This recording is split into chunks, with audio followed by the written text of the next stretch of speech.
안녕하세요. 보디헤어 플란트 원장 유하정입니다. 제가 바르는 미녹시딜 추천을 정말 많이 드리는데 폼타입에서 약국에서 살 수 있는 거의 유일한 제품이 존슨앤존슨에서 나온 이 로게인 폼이라서 마음에 안 드는 점이 여러 개 있음에도 불구하고 주로 로게인 폼을 추천을 드려왔습니다. 그런데 최근에 국내 제약회사에서도 로게인 폼의 카피 제품들이 여러 개 나오기 시작했어요. 내돈내산, 제 돈으로 직접 카피 미녹시딜 폼들을 사와 봤는데요. 가격도 한번 비교해보고 오리지널 약이랑 세 개가 어떤 차이가 있는지, 그리고 장단점은 어떤지, 나는 어떤 폼 타입을 선택해야 될지에 대해서 한번 설명을 해보도록 하겠습니다.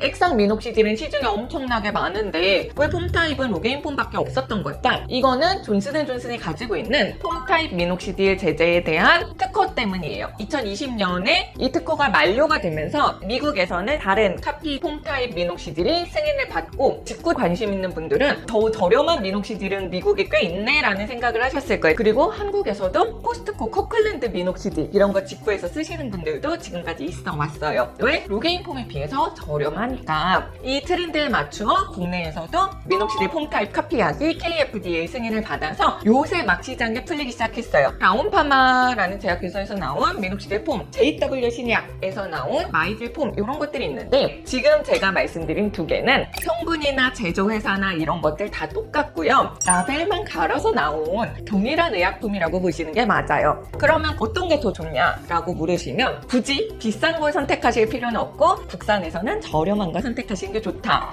그러면 국산 vs 로게인 폼 이렇게 되는 거죠. 그래서 오늘은 어떤 성분이 다른지 그리고 장단점이 뭔지를 한번 살펴볼게요.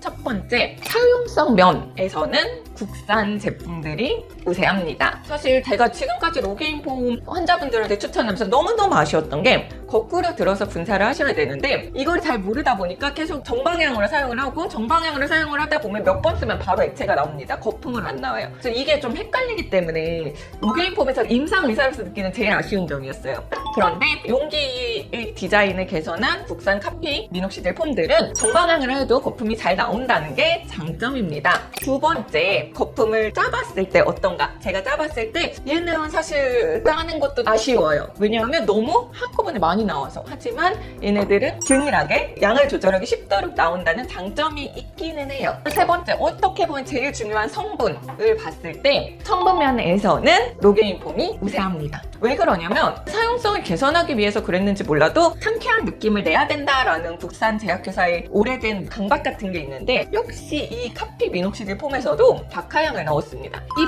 박하향 자체가 알레르기 원인이 될 수 있기 때문에 안 넣는 게 좋았겠죠. 그런데 또 국산 카피 폼들 보면 프로필렌 글리콜 모노카프릴레이트라는 성분이 있어요. 이거 보시고 그러면 프로필렌 글리콜 든 거 아니야? 라고 생각하시는 분들이 있을 수 있습니다. 왜냐하면 예전에 나왔던 액상 미녹시딜 제품들에는 미녹시딜을 녹이려고 프로필렌 글리콜이라는 성분을 쓴 제품들이 있었고 이 프로필렌 글리콜이라는 용매가 생각보다 접촉성 피부염을 잘 일으켜 한 4% 정도의 환자한테서 알레르기 유발 물질이 되기 때문에 요새는 액상 미녹시딜에서도 프로필렌 글리콜이 없다라고 광고를 하는 제품들이 많은데 폼 제품에서는 프로필렌 글리콜이 없다는 게 사실 로게인 폼의 어떤 셀링 포인트였는데 얘네는 프로필렌 글리콜이 들었다고 이렇게 생각하실 수 있어요. 그런데 프로필렌 글리콜과 프로필렌 글리콜 모노카프릴레이트는 서로 다른 성분입니다. 프로필렌 글리콜은 액상으로 이거를 극성 용매에 녹이기 위해 사용하는 용매고 프로필렌 글리콜 모노카프릴레이트는 프로필렌 글리콜을 에스터화한 용매예요. 얘네 둘은 성질이 다르고 접촉성 피부염을 유발할 수 있는 알레르기 원이 될 가능성도 다릅니다. 오히려 사용성 측면이 개선될 수 있는 장점도 있기 때문에 전 성분을 쭉 봤을 때 국산 카피폼들 향료 든 건 아쉽다. 하지만 프로필렌 글리콜 어쩌고가 들었다고 해서 프로필렌 글리콜이 들었다라고 생각하고 피할 필요는 없다라고 보시는 것이 맞습니다. 네 번째, 실제로 유분감이나 수분감, 끈적거리는 정도 어떤지 봤을 때 제가 기름 종이에다가 놓고 좀 오래 둬봤어요. 국산이 좀